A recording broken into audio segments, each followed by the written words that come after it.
o'clock. I call this meeting of the Godley Independent School District to order. Let the record show we have a quorum of members present.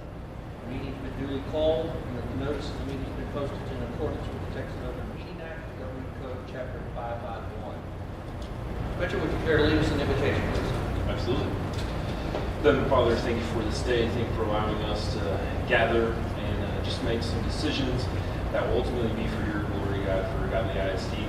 I pray that you'll be with each of these board members and their decisions as we go throughout this evening and as we go throughout the upcoming year. In the name of our Lord, amen. Thank you, sir. And next, the pledges. If you wouldn't mind leading us in our pledges, all right? Would you join me with the pledge to the American flag? Pause one moment.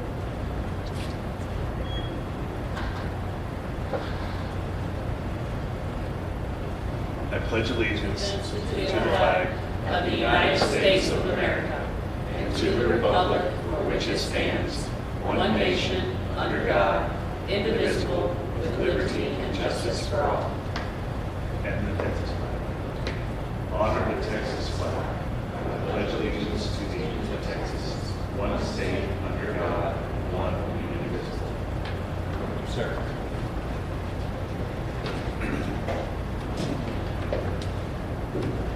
All right, at this time, we extend the opportunity for public participation, portion of the meeting in compliance with section 551.007 of the Texas Government Code. Public participation provides the general public the opportunity to address the board regarding topics listed on the agenda. Forms have been provided already. Each individual will be given 3 minutes for their presentation. Personal attacks on district employees by name or position or students are not allowed. All participants are expected to speak with respect and civility and maintain a calm professional demeanor. And we have one person signed up, so Ms. Olson. And before we get, please come up, do we have the timer where Ms. Olson can see it? It's right here, so. Okay, thank you, good. Signed up to speak on agenda items 4 and 5. Okay.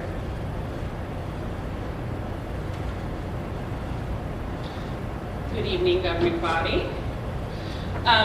Talking about 4 today, because I just want to remind you of a few things. HB 2840, part of it says a governmental body may not prohibit public criticism of the government. May not prohibit public criticism of the governmental body, including criticism of any act, mission, policy, procedure, program, or service.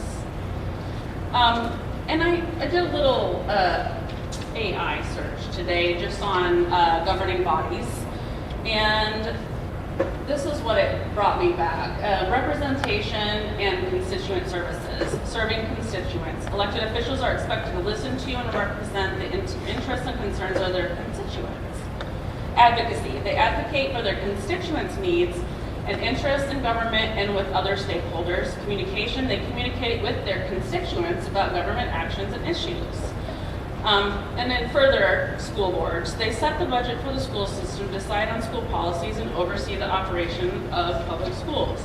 In essence, elected officials are responsible for making decisions that impact the lives of their constituents, representing their interests, and ensuring that government operates effectively and transparency for the public good.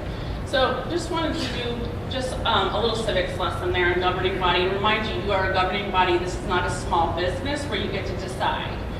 This is a governing body. You must follow our Constitution.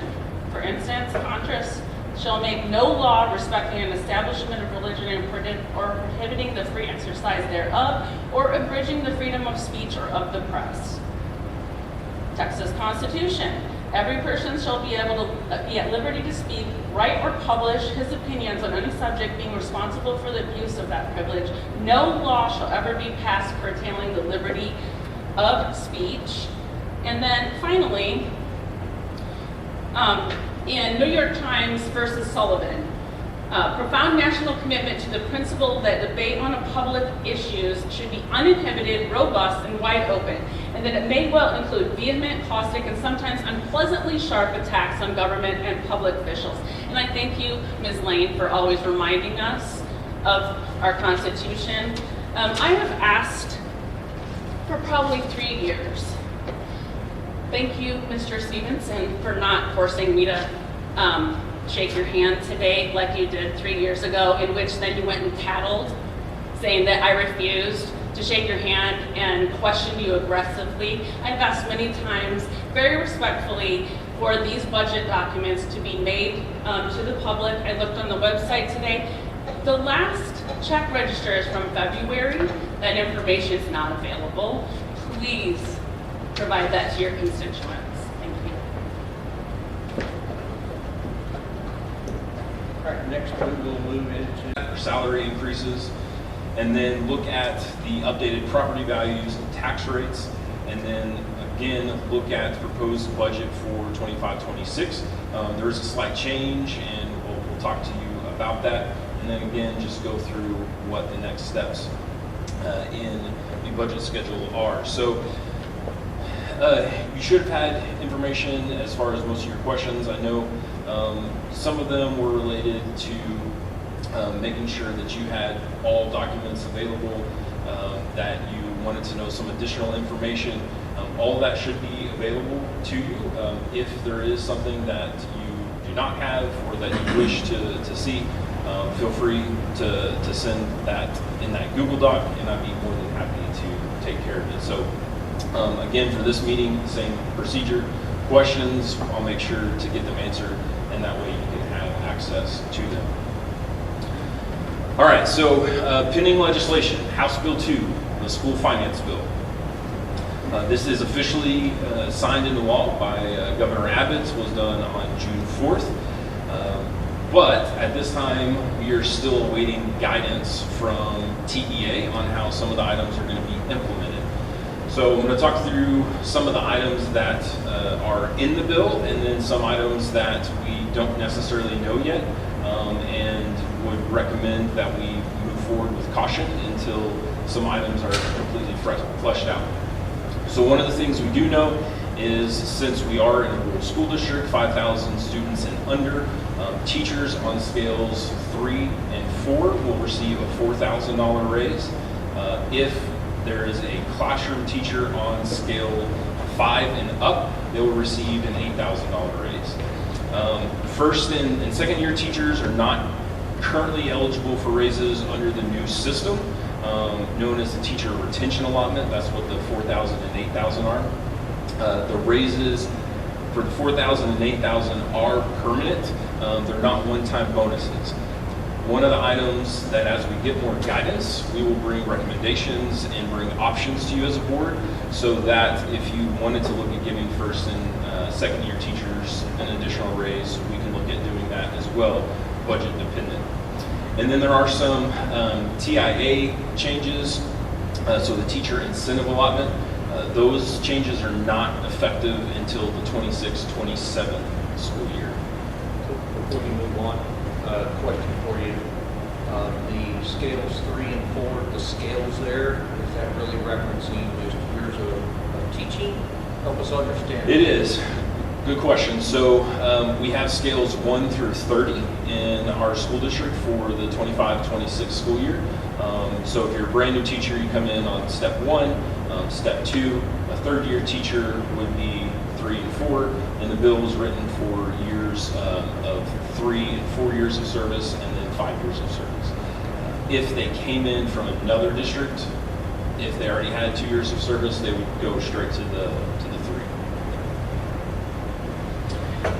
3. With the raises, one of the things that we're awaiting guidance on is how TEA is going to classify a classroom teacher. So with that, only classroom teachers as identified in the guidance will receive the allotment for the $4,000 and $8,000 that we previously just mentioned. So there's a lot of talk between, is it going to be from PEEMS, is it going to be from additional reporting? All that's yet to be known, and so instead of just going forth and saying we're going to change all of our pay scales right now, I want to make sure that we're doing it with with the money in hand and not just putting everything before. Yeah. So when you say just classroom teachers, is that specifically, does that exclude like our enrichment teachers, like the pull-outs, even though they're still certified the same way classroom teachers? If they have 4 hours of instructional with children in the classroom, yes, they would qualify. Which is one of the things, how are we going to qualify those? Because if we use PEEMS, there's an 087 code. If we use the pullouts, they don't have an 087 because they're not a teacher of record. So in the bill, it's written like they would receive it. We just have to, again, wait on the guidance on how specifically that's going to be implemented. They're trying to exclude Well, that's, coaches, they're taking out. Yep. yeah. And Rich, that's a great point, because normally they would just do Chapter 21 contracts. They went away from Chapter 21 contracts, which includes teachers, nurses, librarians, and counselors. All of those other nurses, librarians, and counselors that are under Chapter 21 are not under the teacher retention allotment under House Bill 2. Do you expect to know, or do you know when we expect to get some of this guidance from the TEA? No, I would say that they would need to do it by the end of July. I'm actually going to an all-day legislative conference, which sounds really fun to me. Might not be fun to anybody else, but where I'm going to get a lot of information directly from attorneys, Moet Casey, TASB, TASBO, and TEA themselves to hopefully give us more information. I believe there was a superintendent call that the commissioner said hopefully within the next couple of weeks they'll start to send some stuff out, which pushes us after our June budget adoption date.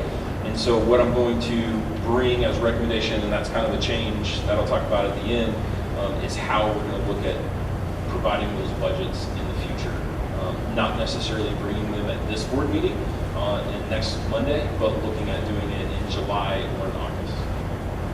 And with that, any contracts that would start before that would receive their retro pay. It wouldn't be like they would be missing out if we go past that. All right, and then in House Bill 2, there's also a new law that gives districts $45 per adjusted ADA. So adjusted ADA is a regular program allotment plus a small and mid-size allotment divided by the basic allotment. That's a formula in which they're going to look at it. And this formula we can use only to increase salaries of counselors, nurses, librarians, and other non-administrative support staff, as well as teachers that would not qualify under the regular teacher retention allotment. With that, if you look at that number and how it calculates out, that's not going to be $4,000 and it's not going to be $8,000 per individual. And so that's why we're going to bring options to y'all to see what we can do with the money that we've been given. Do you have an idea of how many FTEs are going to fall under that? I know you're still looking for guidance somewhat, but Yeah. surely you have kind of an idea. This would be everybody except administrative staff. So our goal, again, one of the priorities for us to increase all staff. So this would be everybody except for administration that we would want to push money into. How many, you have a number? So I don't want to hold your feet to it. yes, I believe teachers, we have about 240. No, I'm talking about a number on any of those teachers. Yeah, teachers, I think we have about 240, and non-administrative support staff and all other staff is around, I think, 130, 145, is somewhere in that range. When you say administration, are you talking about just the cabinet, or are you talking about like front office staff? So those would be support staff that we would. I just wanted to clarify. Correct. So this would be principals, it would be assistant principals, it would be cabinet level, so anybody that we would consider there, correct? We're not looking at using this money to increase those salaries. So on the previous slide here, I think your bottom bullet said something about TIA changes not effective. That still doesn't affect any of our current agreements that we have in place today, correct? That's correct. So some of the TIA changes, there's some additional money that comes along with, depending on where they're at and what level. They're making a change from acknowledged, including the National Board Certified, to there being acknowledged and then a separate category for National Board Certified, which is what we were looking at partnering Tarleton on, right? So there was talk that was going to be taken out of TIA. It was not, so there was just a separate notation for it. Yep. Thank you for clarity. Spencer, can I ask a quick question? Absolutely. Before we move on, you were talking about changing and then we would be adopting our budget in the future to either be July or August. We're not talking about changing our fiscal year. Correct. We're Just so. talking about adopting the budget a little bit later. So, thank you for letting me clarify. We have to consider and have to bring for your consideration a budget to adopt for the 25-26 school year before the end of June. Anything after that would be a regular budget amendment. So, as I bring to you every so often, so the one in July or in August would be a budget amendment to the original budget. Which we can still do a budget amendment if we pass this budget and then more guidance comes out and we need to make adjustments. We can Absolutely. still do that. Yep. And that's why I'm recommending we wait, because if we do something that then puts us in a bind, we can't necessarily go backward, but we can go forward. There is some a new way that special education funding will occur. This is another one that's not going to occur until 26-27 because the commissioner actually has to write the intensity model of how we're going to be funded. Right now, it's on a set of weights, depending on how much service those students receive. We've yet to see what the intensity model would be based on, and in the bill, it says there has to be more, $250 million more in 26-27 given to school districts than was given in 25-26. So there's probably going to be some changes to those intensity models, because how are we going to know how much was given until we get to the end of the year? So it's yet to be seen. It also creates an allotment of $1,000 per initial SPED evaluation. So our special education students that are coming in that aren't necessarily qualified yet, they're receiving their initial evaluation. The state is giving us some additional money to make sure that those students receive the evaluation, and if they are eligible for special education, they receive the services that they deserve. It does a lot of other changes. It changes the way that early education allotment. It actually includes pre-K now, which is good. Previously, it was just kindergarten through third grade. That's an additional 10% on the basic allotment. A lot of the talk was changing the basic allotment versus not changing the basic allotment. At the end of the day, they technically did not change the basic allotment. The basic allotment is staying at the 6160. What they did is they added a guaranteed yield increment adjustment on top of that. And so this next year, it's set at $55. So it will be the 6160 plus the $55, and that will be the basic allotment. The GOIA will change from biennium to biennium. And so it gives them a floor of what the basic allotment is, and then potentially changing it moving forward.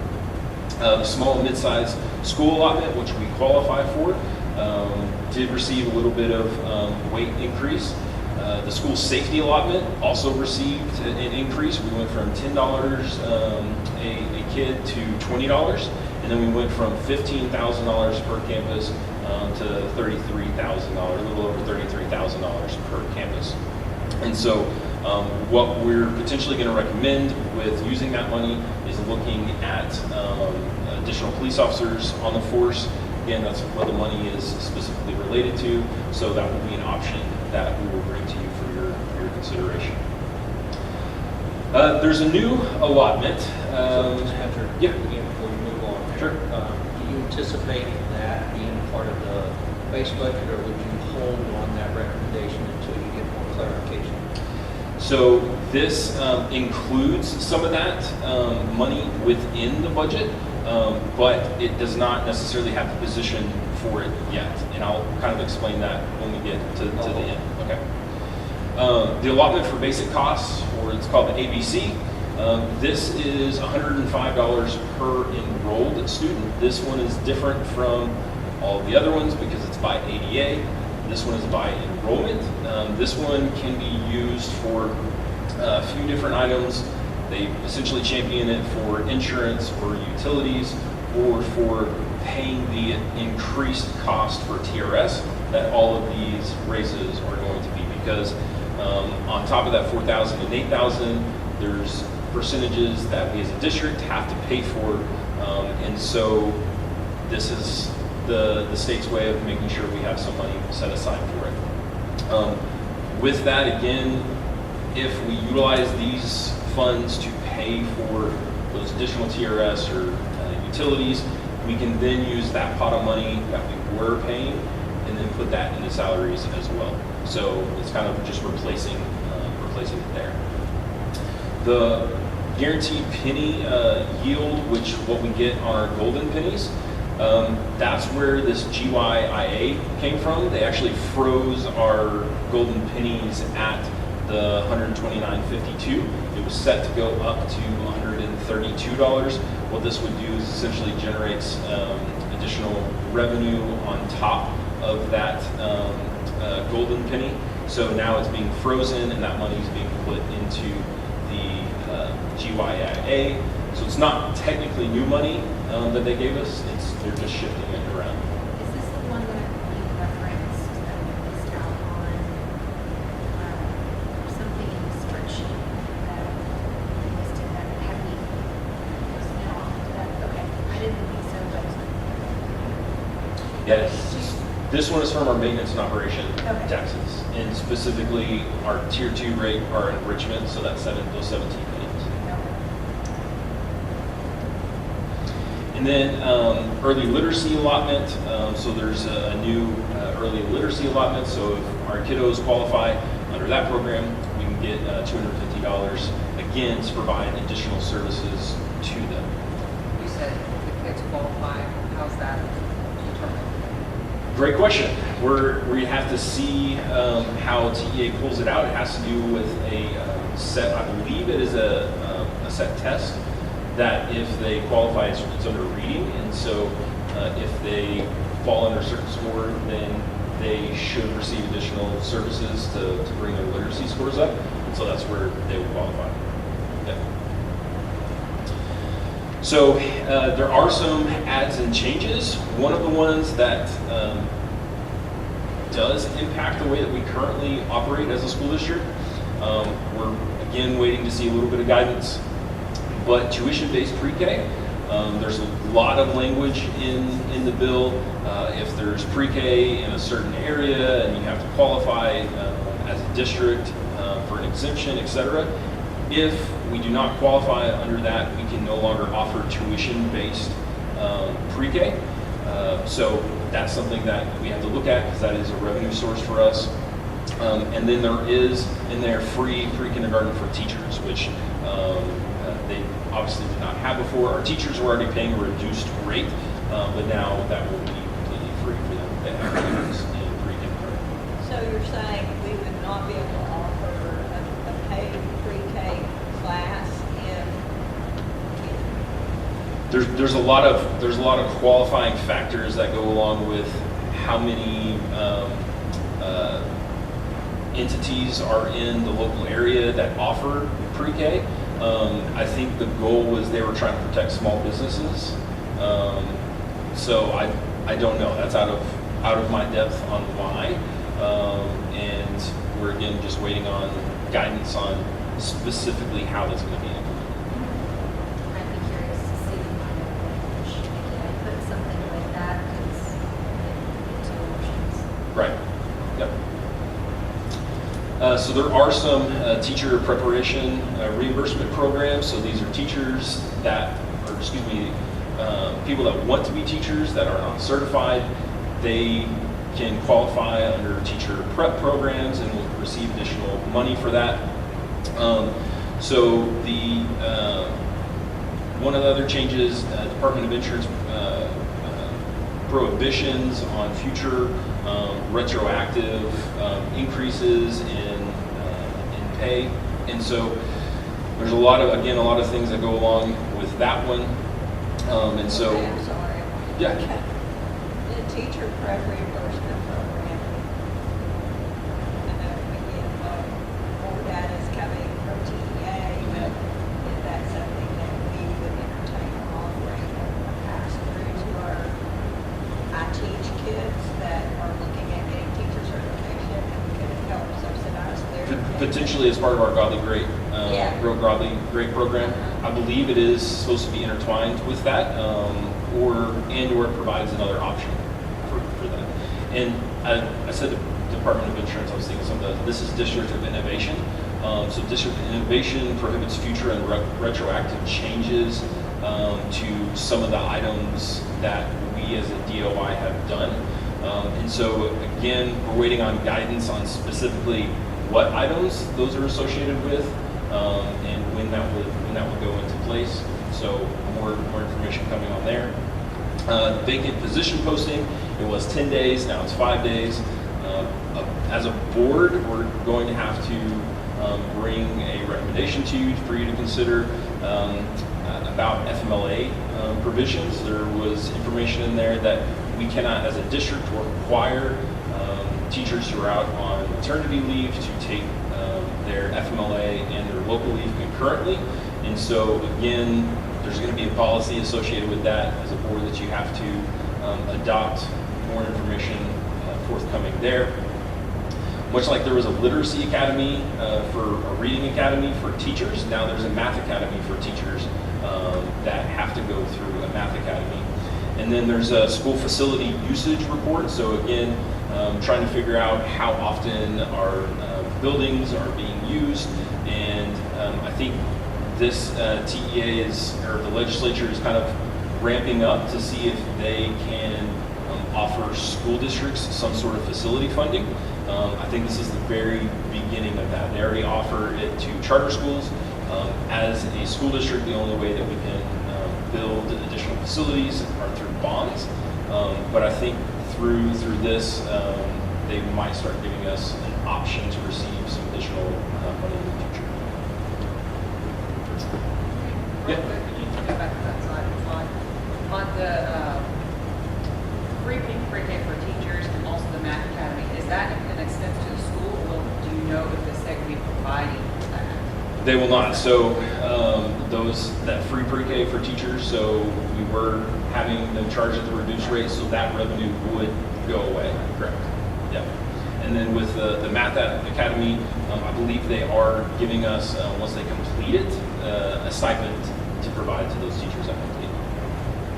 So with that, and you may not be able to answer this, is that going to change how we offer our pre-K?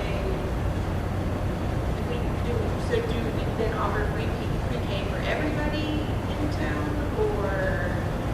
Yeah, that's the question, because it's where are we going to put them? Where are we going to put them safely? And how does that impact classroom sizes? It has a broad impact, yes. And so This is 15 years ago. It used to be that only people who qualified for free groups lunch qualified for pre-K, and we didn't offer a tuition pre-K. So legally, can we go back to that if we cannot afford as a district to offer pre-K tuition free? I don't know.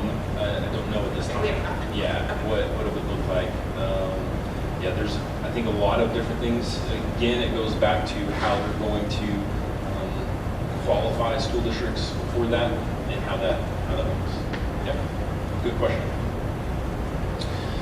All right, so that's House Bill 2. Again, it was 244 pages of legislation. So still kind of going through all of that, but that one has passed. House Bill 4, which is the increased homestead exemption.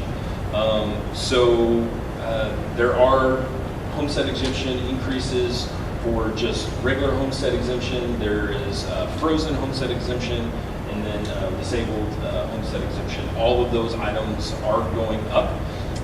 And so those will go to the voters in November for approval, just like we went from the $40,000 to the $100,000. That was a $60,000 increase on the exemption. It will be a $40,000 increase going to the voters in November. Homeowners 65 and older, and those with disabilities will see increase as well. They'll actually see a greater increase than that $40,000. And then business owners, previously it was below $5,000 or $25,000 exempted on business inventory. Now that's going up to $125,000.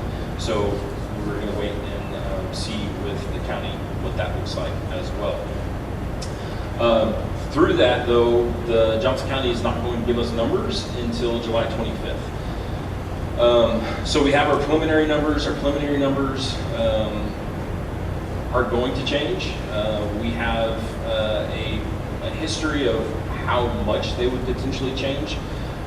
What is almost impossible for us to figure out, though, is what those changes look like as it relates to the state value, and what that looks like with the 3-year freeze that's currently in place. And so both of those items, this is kind of the first year with that. The problem with the state valuation piece, and we went through this when we went from the 60 to the 40, so we kind of have a history of how it impacts us just a little bit. But if the state says, as an example, that we have a value of $1.8 billion, and we have on the books that it's $1.9 billion, for example, the state would owe us money on our local fund assignment without getting too technical. If we're the other way and we overshoot, we actually lose money, and the state says you should actually be taxing more, and that goes into the property valuation study and this 3-year frozen appraisals. There was information. We did talk to the former CAB board president, and he did say that the board was willing, if anything comes in that would hurt school districts in the county, they would come in and look at reappraising at that time. So if we were going to fail the PBS study, then they would look at voting on potentially reappraising for the school district so that we did not lose money. Still stand with the new CAD board though, with a lot of changes in technical since we heard that piece of information. Right, so I don't know that specific information yet. I do know that there is information in House Bill 4 that states that we must give, or excuse me, the county appraisal district must give information on if a school district is going to fail, how much money that's going to cost, and that would just be a report given to you as a board, but there's no money from the state that would be able to hold us harmless from that piece. And by that time, we have our numbers from the property value study are not released until January 31st of any given year. So we have our certified values July 25th. We get an MCR rate from TEA August 1st. We adopt our tax rate at our August board meeting, and then we wait for all the information to go through the system and state, and then the state gives us our property value, our preliminary property value at the end of January. What this essentially means is that if we overshoot or undershoot, either way, we're already 7-8 months into our budget, and we could be negatively affected and no way for us to pick up our funding. So that's why we're being very careful on how we attack this and what that's going to look like. There are some tools that TEA and TASBO, and we specifically coordinate with TASBO Center of School Finance. They have specialists in the state that are able to look at our numbers and help guide us on what they think would potentially happen. And again, it's one of the biggest changes in funding if we get that one wrong. All right, Senate Bill 2 are school vouchers. So this one does not go into effect this year. It does not go into effect in 25-26. It goes into effect 26-27. But to prepare for that, the state officials and the comptroller and everybody are supposed to begin building the systems associated with that. We currently don't have any information on how many potentially would be impacted, like students that would leave, or students that would not come to Godley as originally projected and go for this program. And so that's something we're going to look at. Again, with guidance, figuring out is there a way for us to help identify these, again, so that we don't overshoot on our budget and plan for students that aren't going to be here. Survey, or something, trying to figure that out. Right, so I think once the state comes up with how the program's going to be run and they start promoting it, then I think once parents understand how the program works, they'll be able to make the decision at that time. And so I think after that would be our time to figure out how to impact this. All right, proposed salary increases. Again, we've talked about this. Still awaiting guidance from TEA on how it's going to be implemented. Guidance on how the calculations are going to come through. Again, if we plan for 240 teachers to receive the $8,000 raise, but we only get funding for 200 of those, we're on the hook for those other 40 teachers. And so that's why, and that money would essentially come from all of the other allotments that we've been given to try to give raises to other staff. So we want to make sure that we know how many teachers we're going to have so we can fully utilize and efficiently utilize that money to provide staff increases for everybody else. So we're going to have to update all of our scales, teachers, hourly staff, again, non-admin staff. My goal is to bring those to you for consideration at the July board meeting, but I'll keep you updated if that's something that we end up having to push until August. That will occur. With teachers don't start receiving their new pay until their September paycheck. And so they're not necessarily missing out on those $4,000 and $8,000 increases. It would be related to 12-month staff, our hourly staff, custodial, maintenance, bus staff, office staff that come in July and August. And they, at that point, essentially we would do a retro pay and give them that money that they would receive early. Right, so the goal is to only be 1 month behind. And so we would give them, say for example, if the difference was $500 in that month, they would receive their new pay on the August or September, and then they would receive that additional $500 to make up for the prior month. We've had to do that for other reasons. I remember COVID, we had to kind of do some retroactive pay scales Right. for the 12-month. It's definitely something that is not abnormal, so it's something that occurs.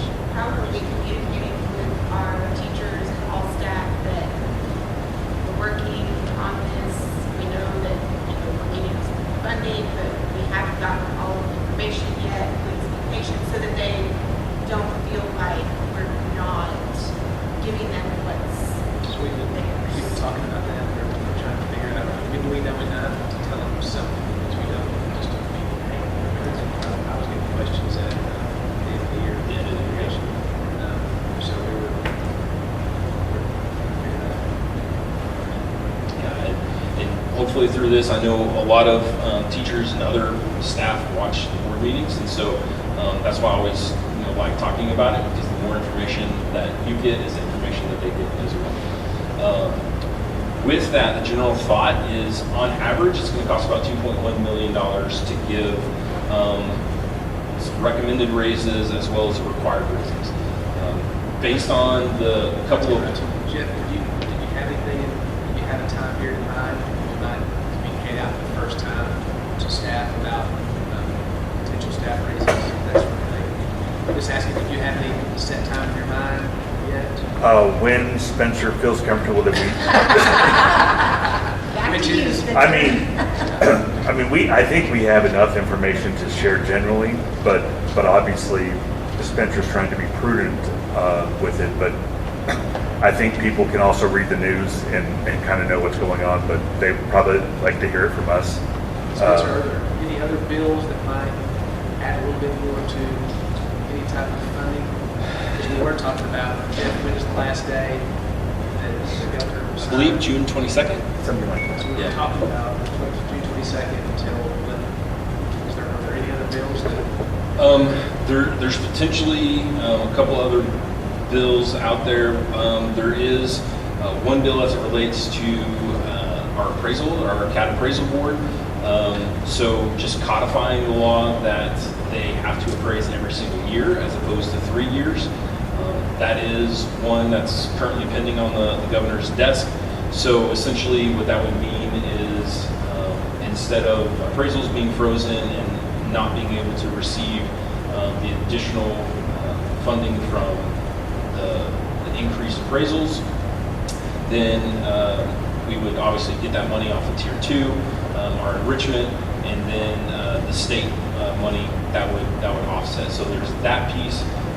There's a couple of other ones out there that are minor, but nothing as big as HB2. And again, the goal is, teachers, like Jeff was saying, they know if they're on step 3 or 4 or 5 plus, they're going to receive that money. It's all of our other staff that we want to try to get it out. Again, the goal would be to try to get information out there. And I want to be careful of saying, okay, here's what we're going to do, and taking that approval and consideration away from y'all as a board. And so what I want to do is bring options, and so for y'all to consider options that what y'all would think is best. So until as a board y'all make that decision, I don't necessarily feel 100% comfortable saying, hey, we're going to get at least X amount or thinking of this, because again, as soon as we promise it, we can't take it back. And through that, we're hoping for 2,500 to 3,000 plus raise for all of our, on average, for all of our employees. So all employees will not receive that, but on average, if we take a look at all 30, we want to look at providing that to them. All 30 steps. All 30 steps, yeah, and that goes across all of the different pay scales too. So some might be lower than others, et cetera, but on average, it would be around 3,000. This is a very preliminary proposed salary items to you. So these are some of the items that I'm working on. Again, having like a low middle option, this is where I wanted to get your opinion on what you want to see. Options that you want me to run through, scenarios, so that you have all the information to make a decision. So again, we know teachers 3 to 4 years across the board receive the 4,000, 5 years plus the 8,000. Hourly pay scale, you can see there's a couple of adjustments there. The paraprofessional scale, and then the approximate budget increase. And so what I did, that $2.1 million number, that 3,000 average comes from the middle option. So some of the items that we have to look at are we going to increase the pay scale for teachers 1 and 2 as well? How much is that going to be? Do we want to try to give more to teachers or other staff? I'll tell you that in the additional funding that's in House Bill 2, it's around $2 million. So we're currently how it's calculated is about $2 million. Depending on how the homestead exemption impacts us and our state value, that number could go up or down. So I'm being conservative with that $2 million. The option would be to potentially come back in the 26-27 school year and provide a raise at that time once we know if we're low. But again, those are just kind of some of the options that we can bring to you. I would like to see, like, stay with the middle option and then give the 1 and 2 year teachers like 1,500. Okay. So an option that provides increases to 1 and 2 year as well. Okay. Yeah, I mean, I've already had this conversation with you, but I felt like our current pay scale does not reward teachers, in my opinion, appropriately or incentivize them to stay if they've been here 1 full year. Like, I think we see a lot of our teacher turnover. These teachers are going somewhere else that will pay them more after they've been a teacher for more than 3 or 4 years because we don't give a big enough jump. So, and it's tricky. It's really tricky. It's very hard. Are you thinking going in with a 3-4 scale, going with the high option, with the middle option? I don't. High option and the middle. I mean, and it's going to depend on how many teachers are in each category. Right, and Jeff reminded me that in this too, since we are considered a lower enrollment school district, so 5,000 and below, we actually received almost double what districts that are 5,000 and above are going to receive. So if there are local school districts around that are 5,000 plus, then they only get 2,500 and 5,000, Is whereas that going to be Cleaver and Burleson? so if they're over 5,000 students, yes. In Joshua. We're getting Joshua.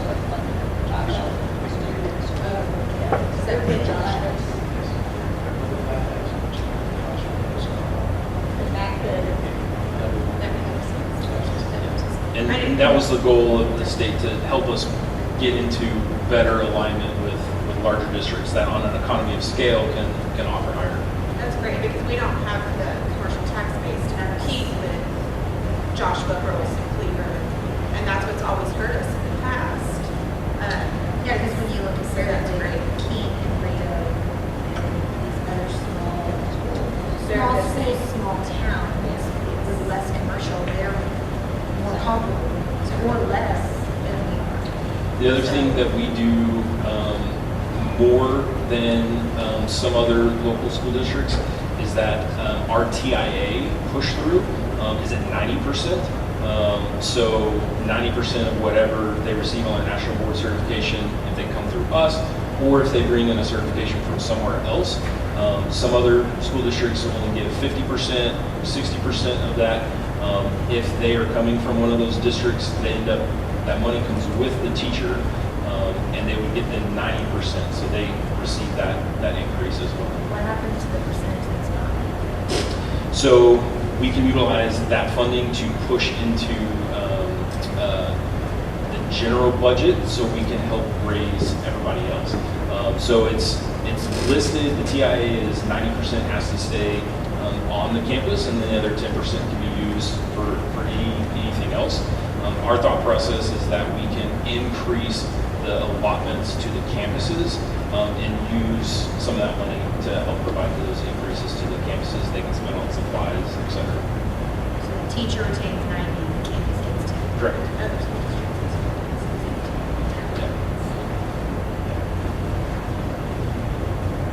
Okay, I'll definitely come up with some options, and then again, we can tweak those between now and July. And then again, when I receive more information, we can look through that as well. Does the support staff fall into the hourly category? So hourly would be, yeah, so they would be under the paraprofessional scale. So there's a couple of different, so our maintenance and custodial and food service and buses are under hourly. And then anybody else that is in the classroom or in the office in the classroom would be listed as paraprofessional.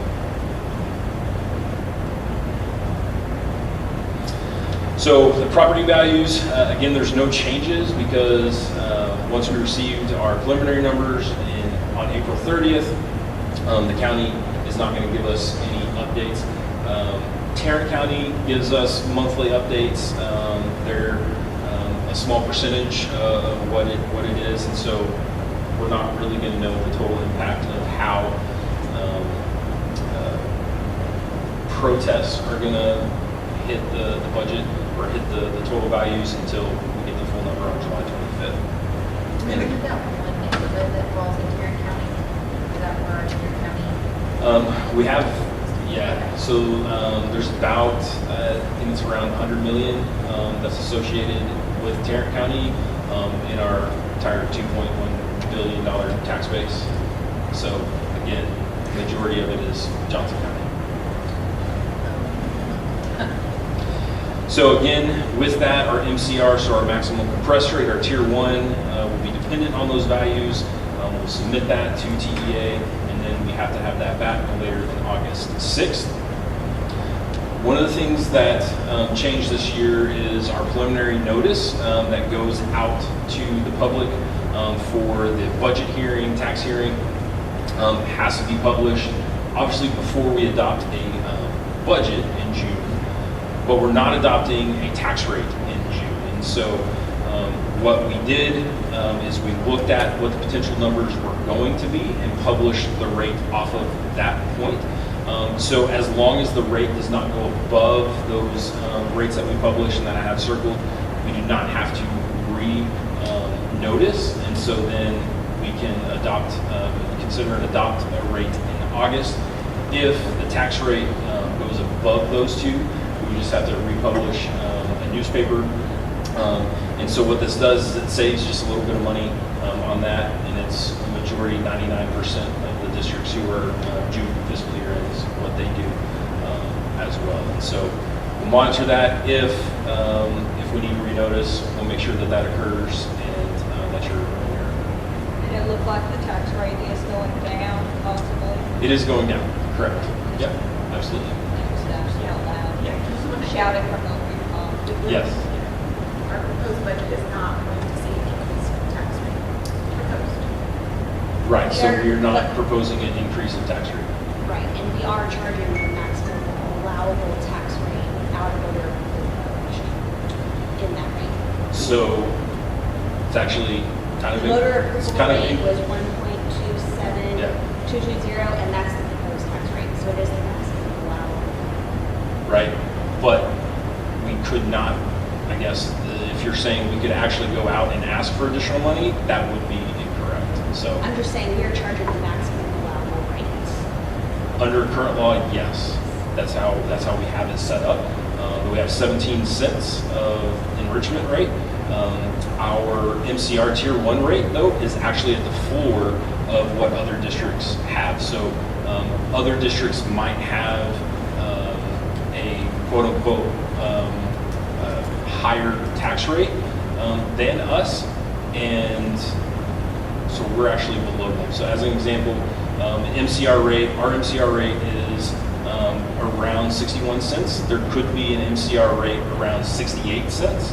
And so they're charging 68 cents plus 17 cents. So in their district, they're actually charging, or excuse me, not charging, they're adopting a tax rate that's higher than ours, and they're receiving additional revenue that's higher than ours. We're at the floor, even though ours is at the maximum rate. Ours is lower than other districts that are on top.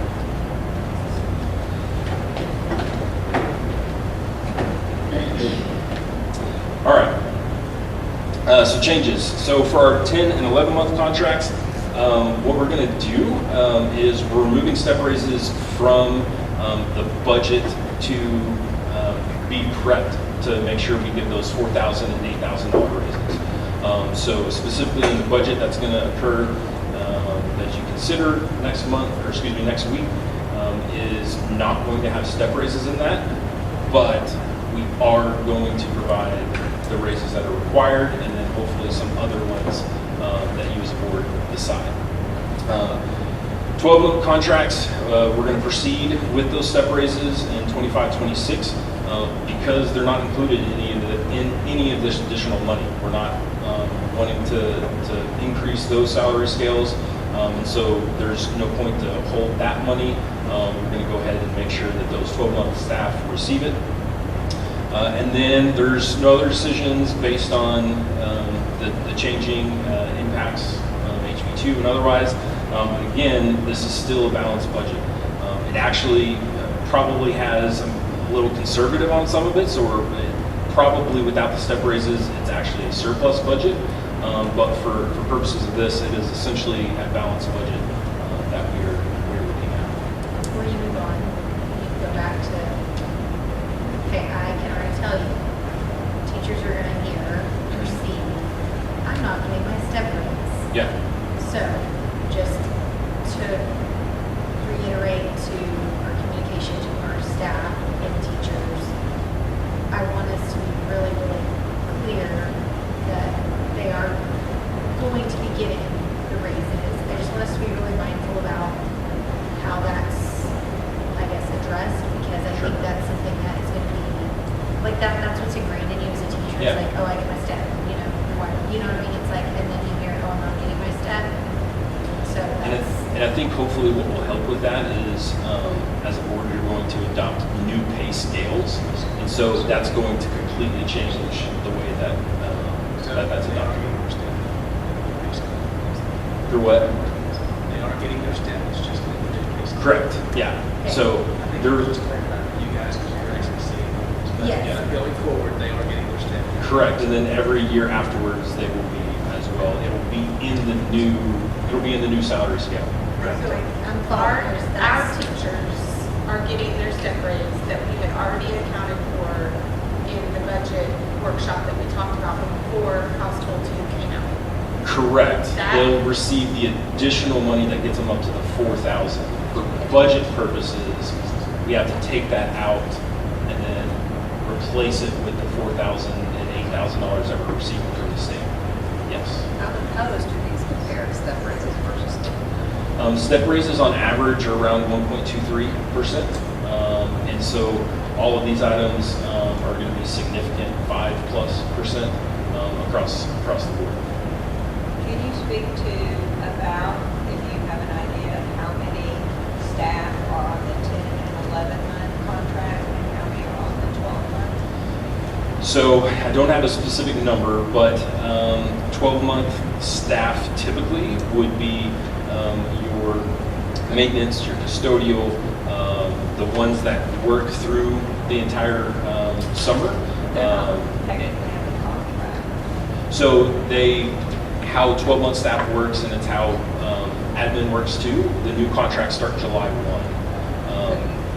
Yeah, and then their additional 11-month would be like assistant principals and counselors, those that are coming back earlier, and then your teachers, and so they come back earlier and they work later into the summer, whereas teachers start in August and they end in May. Those 11-month work through June, and the 12-month works through the end of June. That's kind of how that works. All right, so this is just a reiteration of what the budget looks like. It's essentially still the 39 million that we were looking at last time. So no real changes here. A lot of the changes are going to be in how the salaries are implemented. And right now, that's based a little over 76.6%. But that number is, again, a little misleading because our JCSSA staff, we pay $2.5 million into JCSSA. About 50% of that would be our salaries if we were to bring them back on board. So it's going to end up being like 82, 83 plus percent that our true payroll costs would be if we had everybody in-house. And then again, this is just a breakout by function code. Again, no necessarily any changes from last time, just the reiteration of it. And then the next steps. So next Monday, bring for your consideration the approval of the 24-25 final budget amendments, the one we have to wrap up the year with to make sure that we stay in compliance based on function levels. And then we will consider the 25-26 budget. In July, looking at hopefully considering those new salary scales and doing a budget amendment to account for those scales. July 25th, we'll receive those certified values. August 1st, we'll get that tax rate from TEA. And then at our August board meeting, we will consider the tax rate for both Godley ISD and the Hill College tax rate. And then depending on if we did something in July or not, we could also, or instead of look at the August board meeting, adopting those new pay scales and doing an amendment there. So that's all that I have for you this evening. Hopefully gave you a little bit more clarification on what the budget is going to look like with those salaries. That's again going to be the biggest thing. Something that our staff has been deserving for a long time. We've wanted to do it for a long time, and which is one of the reasons too, in the budget, you already mentioned that we're not really changing anything else except for salaries. We've kind of gotten to the level where the staff knows supplies, contracted services, miscellaneous costs. We've got those probably as low as we can. And so we're not necessarily putting money into those areas, we're putting the money directly back into the employees. So just as a note there. Is there anything additionally in HB2 or in SB4 that is tied to any type of performance? Like any of the additional funding, is it tied to any type of performance other than what we know? No, not currently, no. So there was some proposed legislation that would depend on certain financial scores of the school district, but those we're going to score high in those categories anyway, so it wouldn't necessarily be an issue for us moving forward.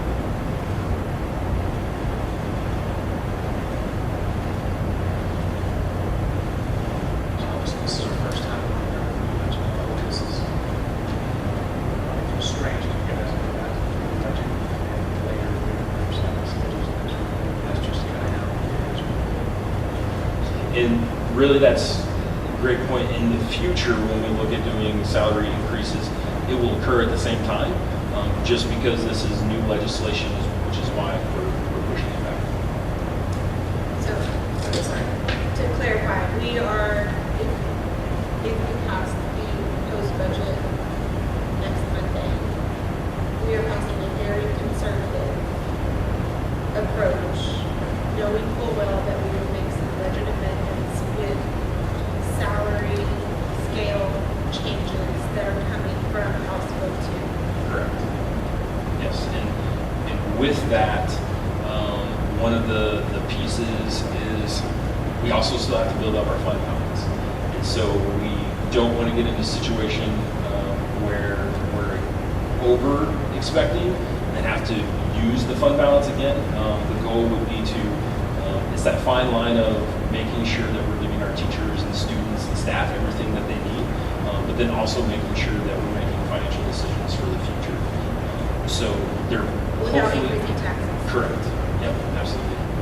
So walk me through the strategy that you have in mind to model these unknown changes like the homestead exemption going up for the general population, the changes associated for seniors or disabilities, and I don't know, the third one was for small businesses. Right. So help me understand it, because I just really interpreted from what you said that there's a band, a sweet spot, that if you go too far, you get penalized. If you go too far below, you get penalized. So Correct. help me through that logic. So until we receive the certified values on July 25th, it's using prior history of what's occurred in the county and looking at how those trends over time. So between the preliminary values to the certified values, have those gone up or down, 5%, 3%, You're looking back at like the last 5 years or so? Last 5 years, correct. Okay.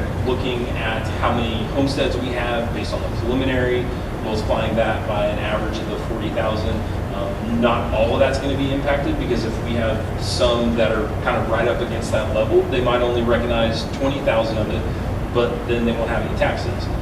And so that's kind of the range that we have to look at, and what we won't know until we receive those certified, but we can do some guesstimates utilizing our summary finance, those consultants that I talked about. It's definitely not just me that's looking at it.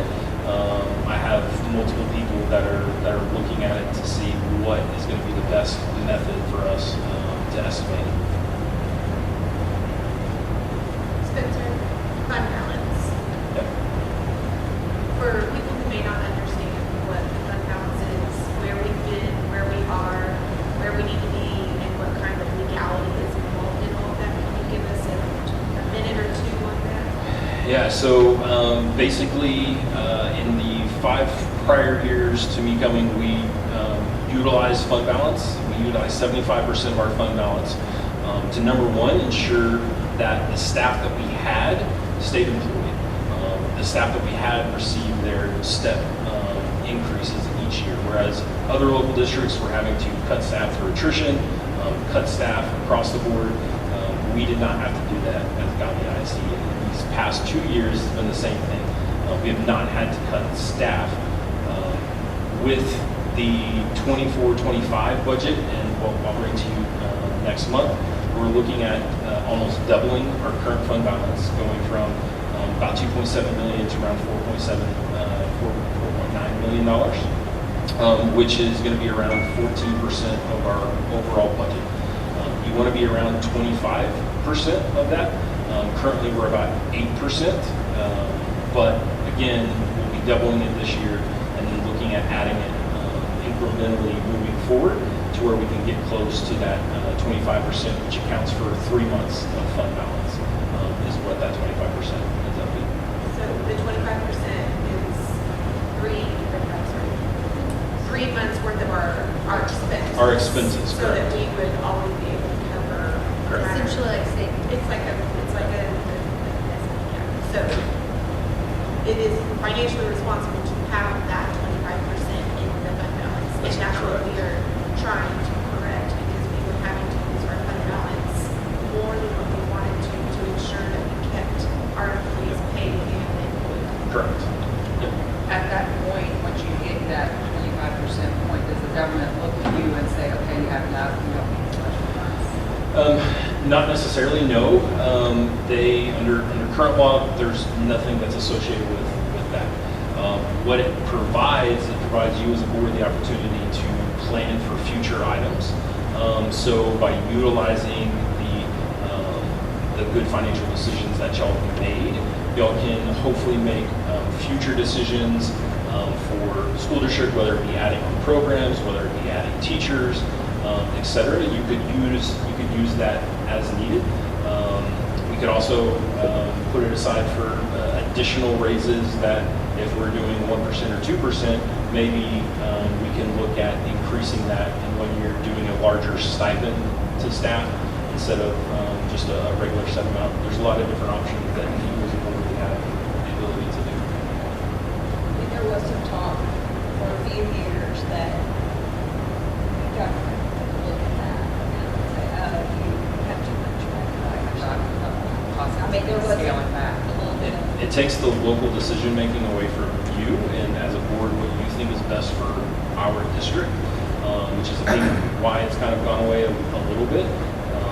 And hopefully that continues, because you, again, will be able to make those decisions than having to arbitrarily cut items down if we might be saving for things in the future.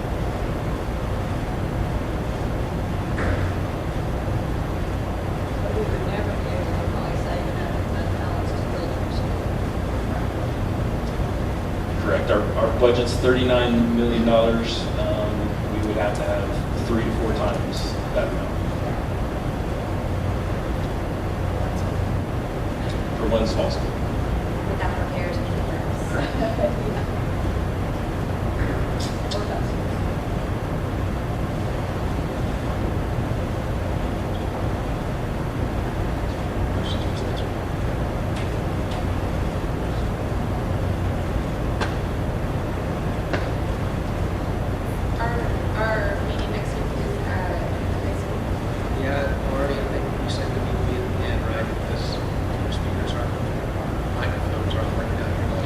Wait, our meeting next week, I think we're gonna be at the end because, we've published it here. We have to have it well, here. we're a week away. Well, our tax notice, we publish it here. Marty, we have to figure something. I'll make it happen. We'll figure it out. We will be here next week. I know not everything's I forgot we published it. I love this. I would like to ask for us to maybe hold some future meetings around the district so that we can do what we're doing here, walking the school, looking at things that need to be improved and fixed. I would like to see us do that in our other campuses as well, sooner rather than later. So Great that's point. awesome. And to that, the roof, yeah. Sorry, so- Marty. Yeah. We're gonna give you some extra steps. The roof here and that needs to be replaced. We're bringing a representative of the quotes that we talked about. He will come and speak to you next week about replacing a portion that is the worst.